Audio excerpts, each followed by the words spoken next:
오늘도 주의 이름으로 여러분들을 축복합니다. 12월 첫째 주일입니다. 혼자서 마지막 남은 한 장의 달력을 보면서 벌써 이렇게 됐나 하고 숨을 그려보았습니다.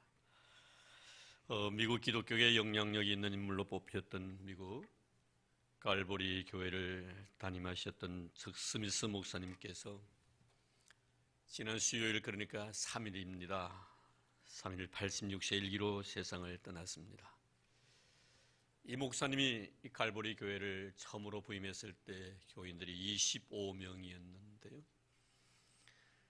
그리고 이분이 교회를 많이 성장시켜서 제일 많이 모여서 예배드렸을 때가 약 3만 5천 명 정도의 교인들이 모여서 예배를 드렸습니다. 그리고 이 교회를 통해서 약 3천여 명의 정도의 목사가 배출되기도 한 아주 유명한 교회이기도 합니다. 1992년 제가 그 교회를 방문한 적이 있었습니다. 그렇게 화려하지는 않았습니다. 그러나 제 눈에 띄는 한 글귀가 있었습니다. 교회 꼭대기에 마라나타 커뮤니티라는 그런 단어였는데요. 예수 그리스도의 재림을 기다리는 공동체라는 그런 의미이겠죠. 저는 그 글귀를 보면서 신앙의 본질이 무엇인가를 묻는 우리에게 주시는 분명한 답이 여기에 있었구나라는 그런 생각을 가져보았습니다. 요사이 저의 마음의 가장 큰 고민은 예수 그리스도의 재림에 대한 신앙이 옛날과 같지 않다는 것입니다. 참 어렸을 때 가지고 있었던 그 신앙이 계속 유지되어 가고 있지 않는 것에 대해서 많이 고민해하고 있습니다. 고등학교 1학년 전으로 생각이 되어지는데요. 1972년 정도였던 것 같습니다. 고인이 되신 우리 저희 아버님과 함께 교회 부흥회가 있어서 부흥회를 참여한 적이 있었습니다. 그때 교회가 진해 순복음교회였습니다. 저희 집에서 그렇게 멀리 떨어져 있지는 아니었습니다. 조금 산등성이 이렇게 위치하고 있었는데 며칠 전에 가보았더니 그 교회가 그대로 있더라고요. 규모도 그대로고요. 그리고 강사 목사님의 조남은 제가 기억을 했는데 근래 들어가서 그 생각이 안 나요. 잘 떠올리도 생각이 안 나서 조남을 좀 기억하지는 못하겠습니다. 그때 제가 알기로는 요한계시록을 강의하셨던 것 같아요. 밤 집회였습니다. 그리고 그때 그 말씀을 통하여 종말론에 대한 말씀을 주셨습니다. 제가 참 은혜를 많이 받은 것 같아요. 순수한 마음으로. 예배를 마치고 나오면서 제가 아버님께 이렇게 말씀을 드렸습니다. 아버지, 예수님이 곧 재림하신다고 목사님께서 말씀하시는데 이제 헌금 생활도 잘 하시고 기도 생활도 더 열심히 해서 주님을 재림을 기다려야 할 것 같습니다 라고 이렇게 말씀을 드렸더니 아버님이 하신 말씀이 네 오늘 참 은혜 많이 받았구만 하시더라고요. 저는 사실 그때 예수님이 곧 오실 줄 알았습니다. 그런 생각을 가지고 있었고 그런 믿음을 가지고 있었습니다. 그래서 고등학교 때 집에서 아침 등교를 하면 학교까지 걸어서 한 30여 분 걸리는 그런 거리인데요. 꼭 아침에 교회 들러서 기도를 하고 학교 등교를 했습니다. 그리고 제 가슴에 있는 교복 포켓에는 기도원에서 나왔던 자그마한 포켓용 성경책을 항상 끼고 다녔습니다. 그리고 학교에 도착해서 수업이 시작되기 전에 늘 성경을 읽었습니다. 그리고 수업을 마치고 난 뒤에 그때는 또 인문계였기 때문에 야간 수업까지 했습니다. 밤늦게 수업을 마치면 집에 가기 전에 꼭 교회에 들러서 하나님 앞에 기도하고 집으로 돌아갔습니다. 참 피곤하고 힘들었는데도 우리 예수님이 곧 오신다는 그런 생각 때문에 새벽 기도를 빠지지 않았습니다. 학생 신분으로서.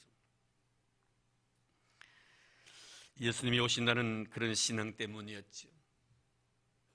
근데 요사이는 목사이면서 신앙이 그때만 못한 것 같아서 항상 마음에 고민이 큽니다. 그런 저를 위해서 과거에 어렸을 때 그 아름다운 주님 재림 신앙이 회복될 수 있도록 우리 목사님에게 은혜를 달라고 여러분 기도만 해주시기를 바랍니다. 오늘 본문의 바울은 빌립보 교회에서 편지하면서 주님 오심을 기다리는 그리스도인의 삶을 세 가지로 말씀하고 있습니다. 나와 내 자신과의 관계에서는 어떤 마음의 자세로서, 그리고 나와 너의 관계와 그리고 하나님과 나의 관계에서는 어떤 신앙의 자세로서 우리 주님 오실 그날을 기다려야 될 것인가. 나와 내 자신의 관계 속에서는 항상 기뻐하라고 말씀하고, 나와 너의 관계 속에서는 관용을 베풀라고 합니다. 그리고 하나님과 나의 관계 속에서는 기도하며 주님 오심을 기다리라고 말씀하고 있습니다. 왜 이렇게 나와 내 자신의 관계 속에서는 항상 마음의 기쁨이 있어야 되고, 너와 나의 관계 속에서는 관용을 베풀고, 하나님과 나의 관계 속에는 기도하는 삶을 살아가라고 요구하는가? 그것은 바로 주님이 오심이 가깝기 때문에, 주 예수님의 오실 날이 얼마 남지 아니했기 때문이라고 사도 바울은 말씀합니다. 대강절 2주입니다.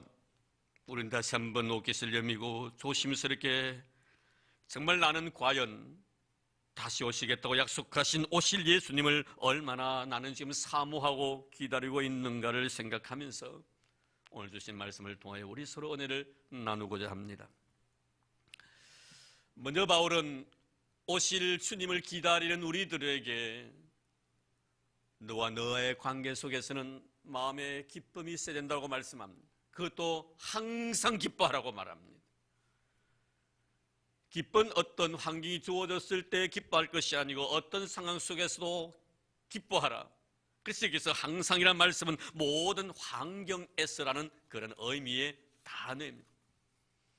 어떤 환경 속에서라도 내 마음 속에 기쁨을 상실하지 말라는 것입니다. 이 기쁨이란 것은 세상이 주는 상대적인 기쁨이 아니라 어느 누군가에 의해서 주어지는 절대적인 기쁨, 바로 예수 그리스도로 통해서 이루어지는 절대적인 기쁨을 말씀하는 것입니다. 어느 누구에 의해서도 어떤 것을 통해서도 빼앗길 수 없는 주님 안에서 누리는 절대적인 이 기쁨. 저는 이 말씀을 이렇게 표현해 보았습니다. 이것이야말로 바로 성령 충만한 삶이구나. 성령 충만한 삶을 살라고 성경은 우리에게 요구하고 있구나라는 것을 제가 말씀을 준비하는 가운데 제게 주시는 아름다운 영감이었습니다.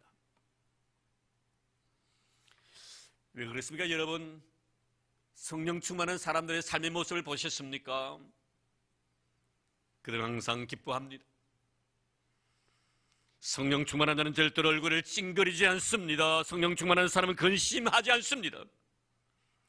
성령 충만한 사람은 세상적인 일 때문에 괴로워하지도 않습니다.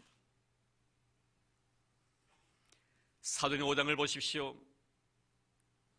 성령 충만했던 사도들이 예수님을 전하다가 옥에 갇혔습니다. 무진장에 두들겨 맞습니다. 그런데 사도행전 5장 41절 말씀에 보면 사도들은 그 이름을 위하여, 예수님의 이름을 위하여 능력을 받는 일에 합당한 자로 여기심을 기뻐하면서, 다른 일 때문에 맞는 것이 아니라 주님을 위해서 맞을 수 있는 은혜를 주심에 대해서 마음속에 기쁨이 있었다는 것. 그리고 공의 앞에 떠났다라고 말씀합니다. 어떤 상황 속에서도 어느 누구도 빼앗을 수 없는 절대적인 기쁨, 성령 충만한 자의 모습입니다. 여러분, 성령 충만이 무슨 뜻입니까? 여러분, 예수 충만이에요. 우리 예수님으로 가득 차 있는 상태입니다. 내 머리끝부터 발끝까지 내가 생각하는 것도 예수님의 생각이고, 내 마음에 품는 것도 예수님의 마음을 품는 것. 내 시선도 그러하고 내 입술도 그러합니다. 모든 것이 예수로 가득 차 있는 것입니다. 이게 바로 여러분 성령 충만입니다.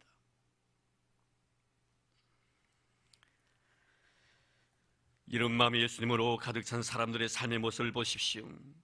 이런 자들은요, 어떤 것을 바라볼지라도 항상 예수님의 시선으로 그것을 바라봅니다.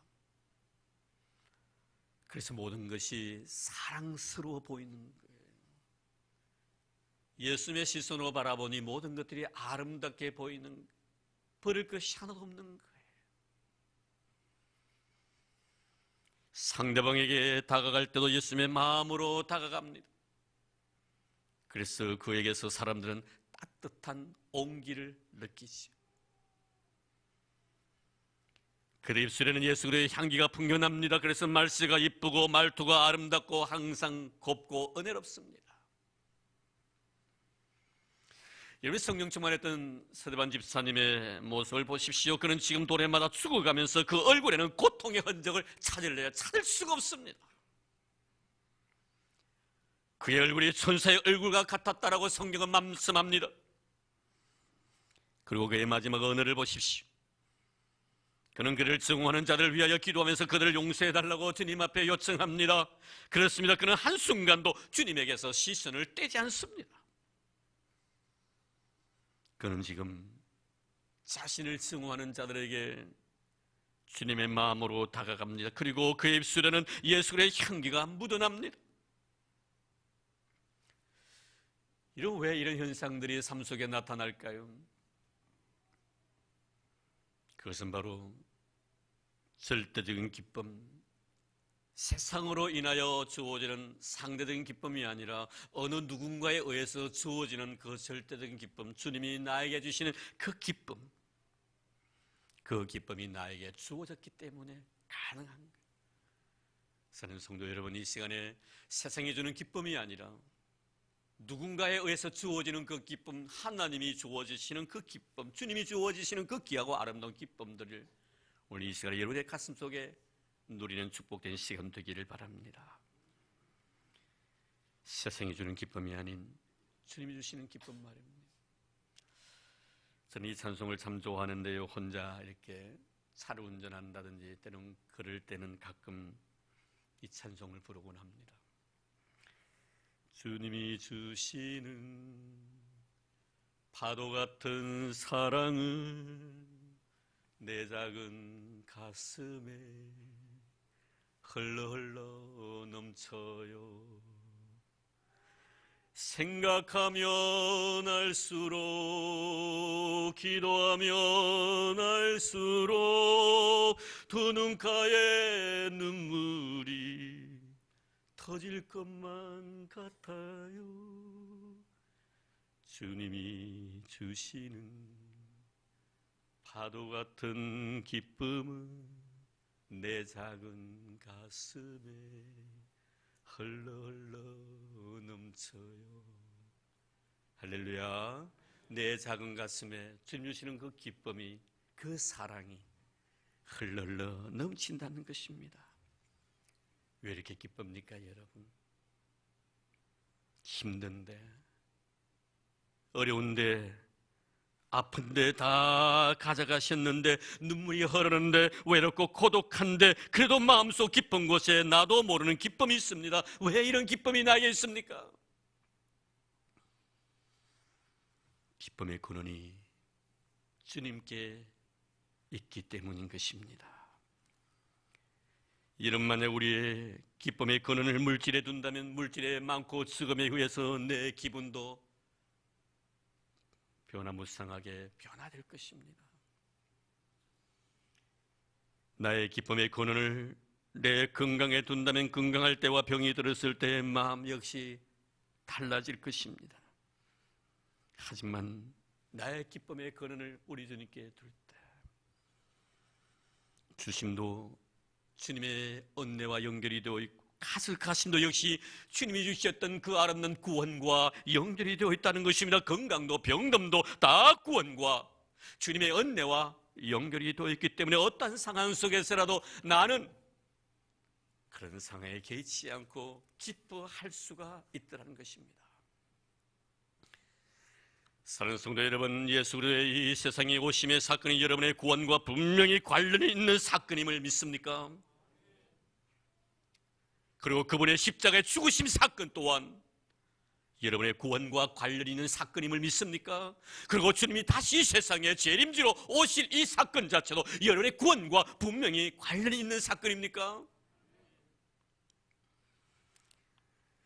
그렇다면 우리는 여전히 그분을 기다리면서 기뻐해야 할 것입니다.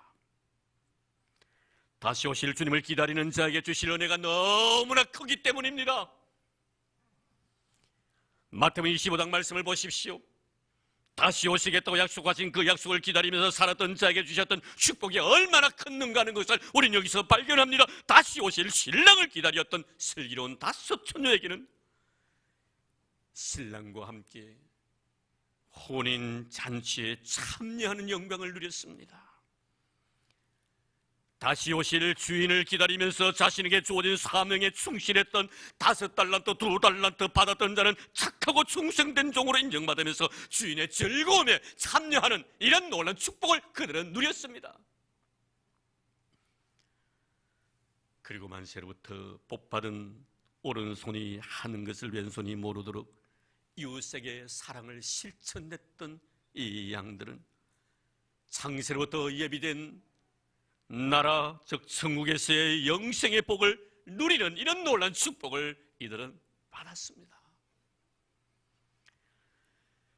주님 오심을 사모하는 사랑하는 성도 여러분, 성령 충만하여 항상 여러분의 삶 속에 기쁨이 넘치기를 바랍니다.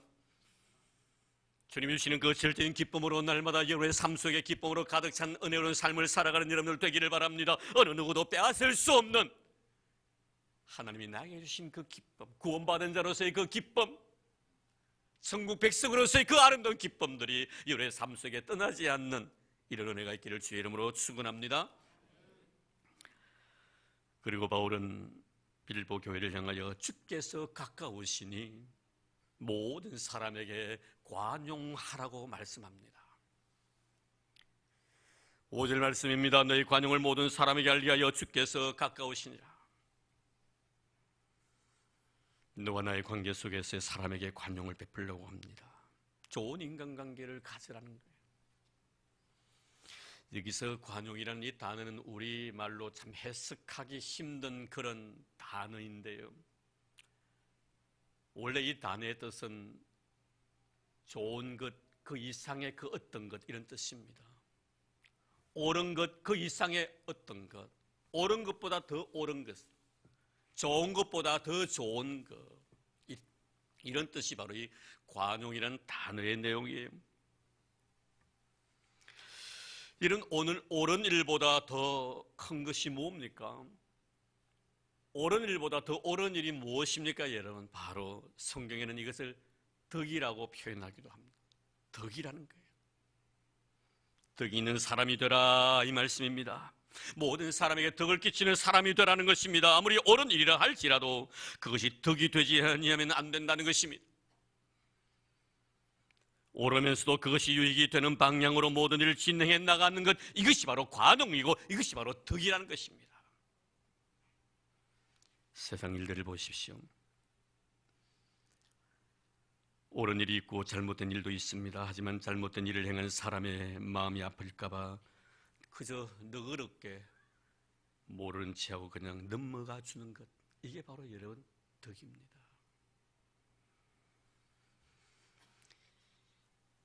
옳은 일보다 더 높은 일, 더 큰 일, 이것을 행하라, 이게 바로 관용을 베풀라는 뜻입니다. 요한복음 8장 말씀을 보면 현장에서 가늠하다 잡힌 한 여자를 두고 주님과 당시의 종교 조직자였던 바리새인들과 서기관들과의 논쟁의 장이 벌어집니다. 이들의 주님에 대한 요구가 무엇입니까? 모세법에 이런 여자는 돌로 치라고 했는데 이 일에 대해서 어떻게 생각하느냐고 묻습니다. 이렇게 주장하는 이들의 말은 옳습니다. 바른 생각입니다. 왜요? 모세법에 그렇게 기록이 되어 있기 때문에. 하지만 주님께서는 이렇게 대답을 하십니다. 너희 중에 죄 없는 자가 먼저 돌로 치라 하십니다. 무슨 뜻입니까? 할 수 있지만 하지 말아야 될 이유를 설명합니다. 할 수 있지만 하지 말아야 될 이유입니다. 무슨 뜻입니까? 여러분, 관용을 베풀라는 것입니다. 그렇다면 주님은 여기서 끝을 맺고 계시는 거 아닙니다. 그 여인에게 다가 이렇게 말씀하십니다. 나도 너를 중지하지 아니하노니 가서 다시는 죄를 범하지 말라. 주님의 말씀의 포인트는 뭡니까? 정죄할 수 있지만 정죄하지 아니하시겠다는 것입니다. 이것이 바로 여러분 관용입니다. 잘못을 잘못이라고 말하는 것은 옳은 일이에요. 하지만 잘못한 것인 줄 알고 있는 자에게 잘못을 말할 수 있지만 말하지 아니합니다. 이런 누구든지 그래요. 잘못을 범했으면요, 그 잘못을 잘못으로 대부분의 사람들은 다 알고 있습니다. 자신이 잘못한 것을 잘못으로 인정하고 있는데 그 사람에게 잘못했다고 말하는 것은 옳은 일이지만 잘못을 알고 있는 자에게 그저 넘어가 주는 것, 그것이 바로 여러분 관용이란. 한 가지 더 예를 들어볼까요, 여러분? 요셉의 예를 들겠습니다. 요셉과 보디발의 관계입니다. 보디발의 종이었던 요셉 입장에서 보면 참으로 억울합니다. 요셉의 말로 말하면 가은 바로 보디발이고 어른 바로 요셉이에요. 힘의 논리에 의해서 어쩔 수 없는 상황입니다. 일방적으로 당한 것입니다. 보디발과 그의 아내에게. 하지만 시간이 지나고 난 뒤에 입장이 바뀝니다. 이제는 요셉이 갑이 되고 보디발과 그의 아내가 어리 돼 버렸습니다. 당연히 과거의 억울함을 보상받을 기회가 이제 요셉에게 주어졌습니다. 자신의 잃어버린 명예를 회복할 수 있는 기회가 왔습니다. 이때 보디발과 그의 아내 입장이 어떠했을까 한번 생각해 보십시오. 밤에 잠이나 제대로 이루었겠어요, 여러분? 굉장히 고민에 빠졌을 것입니다. 언젠가는 요셉이 칼을 뽑아서 칼을 휘두를 것이라고 생각했을 것입니다. 세상은 계속해서 요셉에게 요구합니다. 당신의 정당성을 이제는 말할 수 있지 않느냐고, 당신의 명예를 실추시킨 그 책임을 그에게 물으라고 요구합니다. 그리고 세상은 요셉에게 요구합니다. 당신의 젊은 그 청춘, 잃어버린 그 청춘의 대가를 보상받으라고, 그 사람에게서. 그렇습니다, 여러분. 그렇게 말할 수 있습니다. 이렇게 말하는 것이 바로 옳은 일이니까요. 사실을 사실대로 이야기하는 것은 옳은 일이에요. 하지만 성경은 우리에게 옳은 일 그 이상의 것을 요구하고 있다는 사실을 잊지 마시기를 바랍니다. 세상도 옳은 일을 옳은 일이라고 인정합니다. 세상도 그 정도는 할 수 있습니다. 우리는 세상에 속한 사람이 아니라 하나님께 속한 사람입니다. 우리는 육에 속한 사람이 아니라 영에 속한 사람입니다. 우리는 순간을 위해 사는 사람이 아니라 영혼을 위해 사는 사람이기 때문에 옳은 일 그 이상의 어떤 것을 우리에게 성경은 요구하고 있다는 것을 기억하시기를 바랍니다. 요셉은 말할 수 있는 입장임에도 불구하고 말하지 않습니다.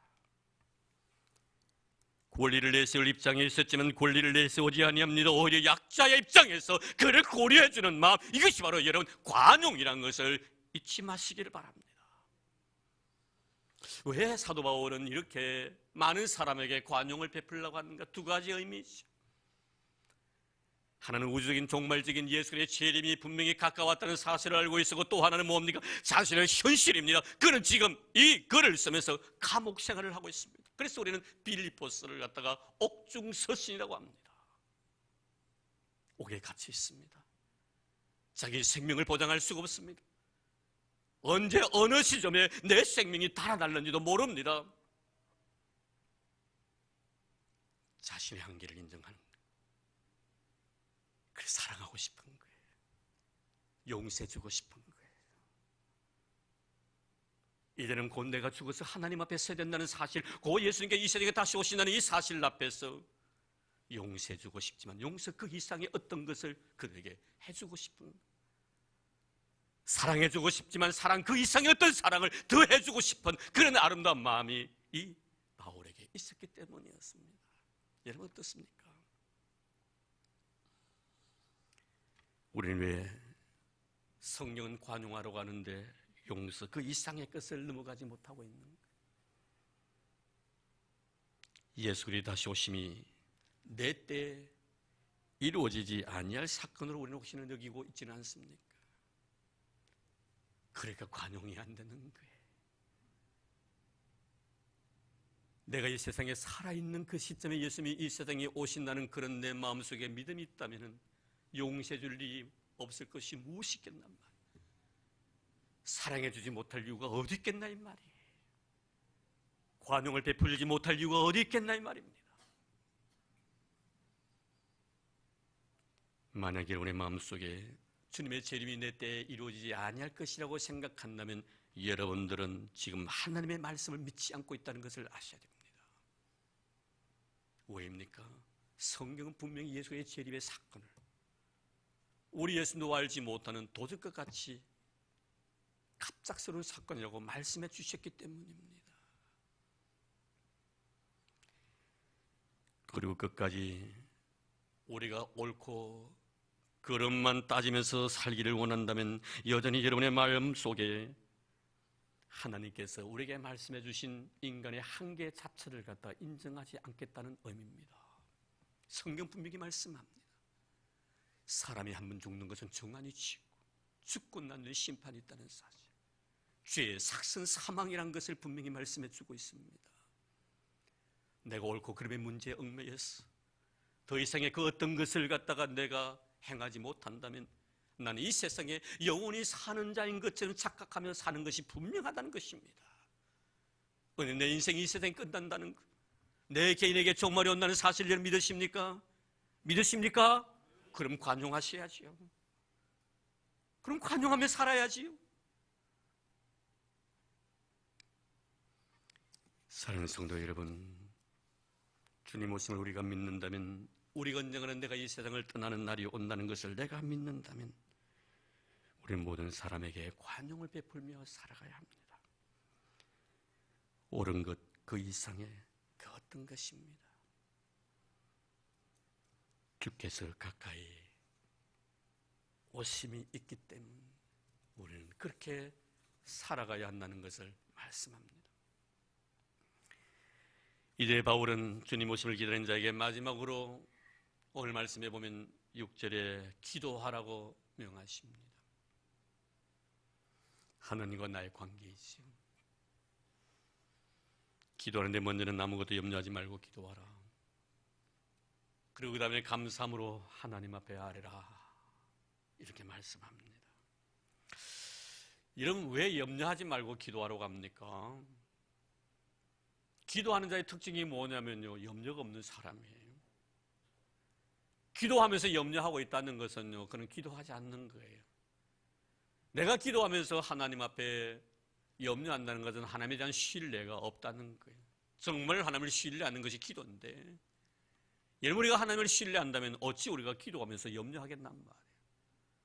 그런데 바울은 뭐라고 말합니까? 기도하는 사람들 가운데 염려함으로 기도하는 사람이 있으니까 기도하되 염려하지 말고 기도하라는 거예요. 왜 감사한 마음을 가지고 기도하라는 것입니까, 여러분? 감사는 뭡니까?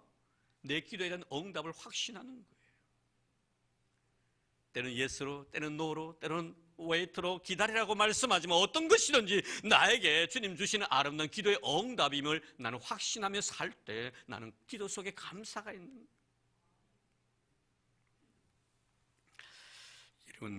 이런 현상들은 기도하지 않다가 우연히 기도하는 설교 한마디 듣고 하나님 앞에 나와서 기도하는 사람에게 생기는 영적인 어떤 문제일까요? 그렇지 않습니다. 기도하는 사람에게도 이런 일이 있다는 거예요. 예를 하나 들어볼까요, 여러분? 사도행전 12장에 보면요, 헤롯이라는 왕이 예수님의 제자였던 야고보를 칼로 목 베어 죽입니다. 극단의 유대주의자들이요, 굉장히 좋아했습니다. 가만히 보니까 정치하게 참 좋아요. 예수 제자 한 사람 목 날리니까 이렇게 다 좋아하는 거예요. 그래서 이 헤롯이 아주 사악한 생각을 가지는 거예요. 아, 야고보 한 사람 죽여도 이렇게 나에 대해서 정치 잘한다고 여기저기서 정말 쌍수를 들고 환호성을 지르니 이제는 내가 예수의 수제자인 이 베드로 잡아들었다가 그 베드로 목 날린다면 난 아마 여기서 평생 동안 정치에도 아무 이상이 없겠구나 생각을 했던 것 같아요. 그래서 베드로 잡아오랍니다. 베드로 잡아서 옥에 집어넣었습니다. 죽일 생각이에요. 이 사실을 알았던 당시의 교인들은요, 마가 다락방 아시죠, 여러분? 요한의 어머니, 그 마가 다락방에서 사도 베드로를 위해서 하나님 앞에 기도하고 있었어요. 그날 밤에 하나님께서 천사를 보내셔서 잠자는 베드로를 깨웁니다. 그리고 추록을 시켰습니다. 베드로의 머릿속에 떠오른 것은 나를 위해서 분명히 기도할 것이라 생각했던 그 교우들이 모여있던 그 마가 다락방으로 갑니다. 갔더니 아니나 다를까요, 문을 닫고 모두가 기도에 열중하고 있는 거예요. 박수.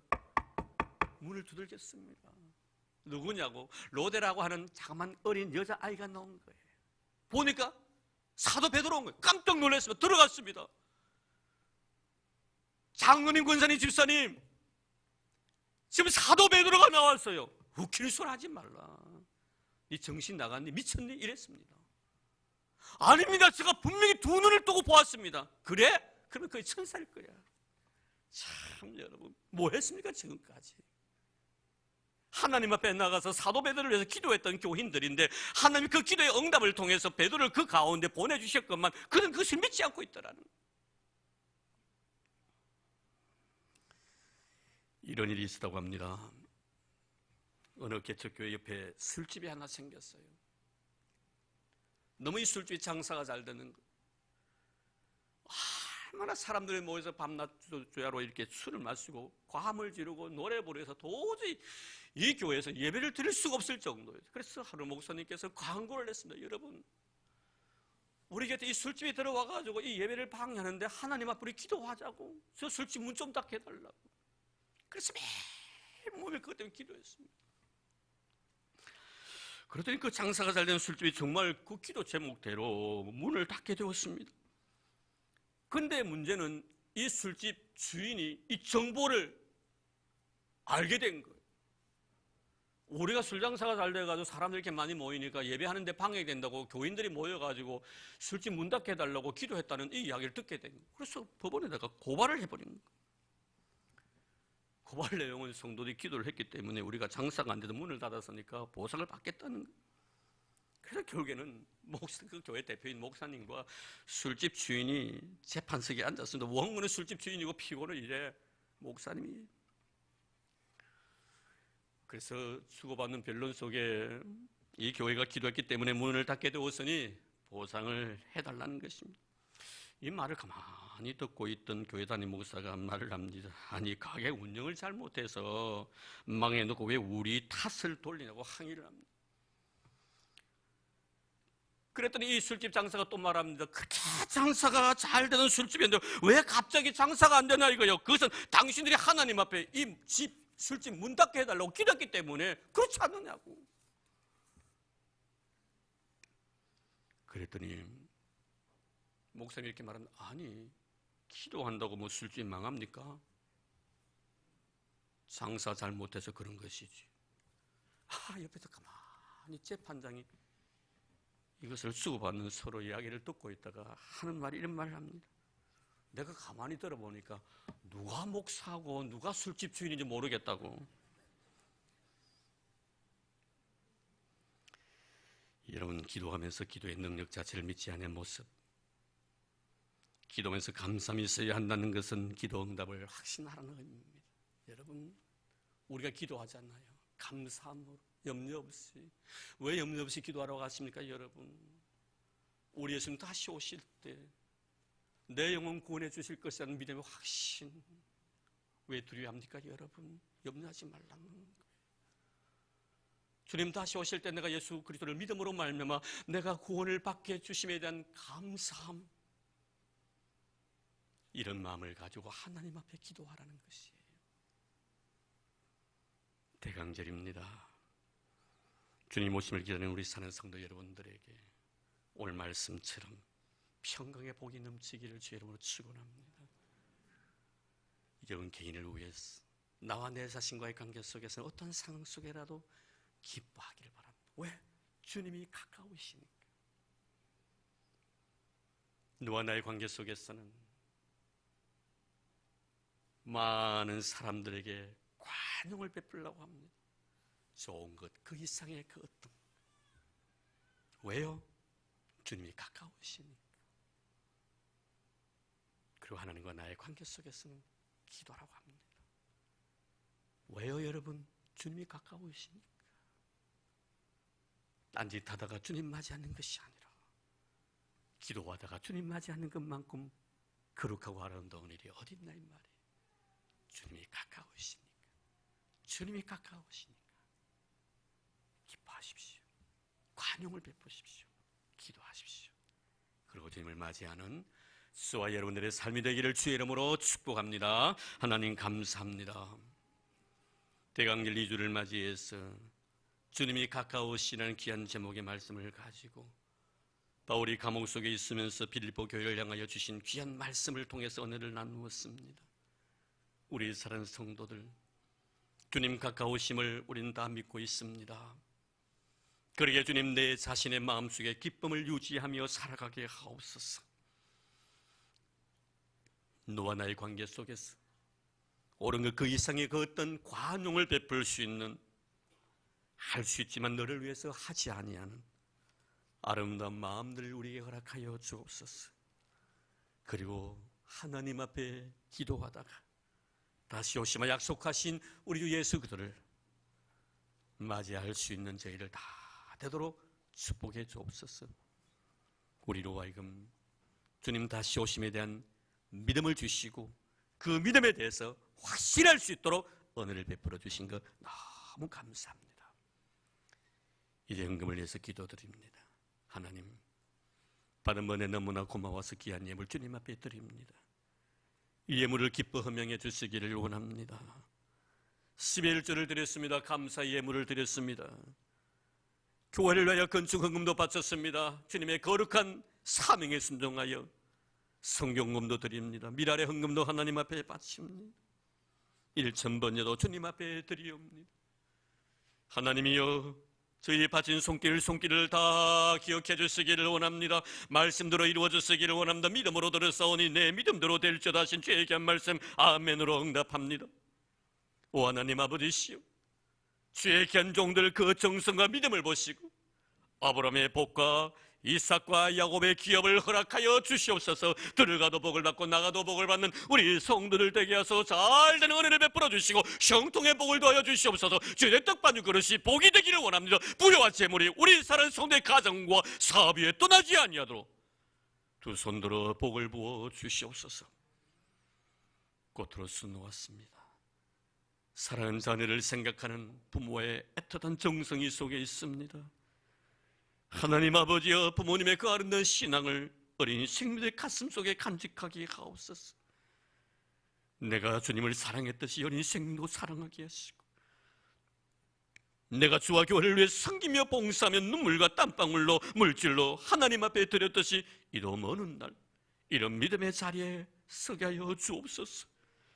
아버님의 그 아름답고 거룩한 신앙을 통해 이 자식 땅에서 어느 누구보다 하나님 법 인정받기를 원합니다. 들어가도 복을 받고 나가도 복을 받는 인생이 되기를 원합니다. 모든 자들 앞에 머리가 될 땐 꼬리지 않기를 원합니다. 구워줄 줄은 꾸지 않기를 원합니다. 위에만 있고 아래에 있지 아니하도록 하나님이여 귀한 우리 생명을 축복해 주시옵소서. 우리 교회 위에 하나님의 은혜 담비가 끊어지지 않게 하시고 늘 풍성한 하나님의 거룩한 축복의 열매를 맺는 이 교회 되게 하옵소서. 들을 수 있게 해주신 것 감사합니다. 바칠 수 있는 믿음 주신 예수님 이름으로 기도드리옵나이다. 아멘.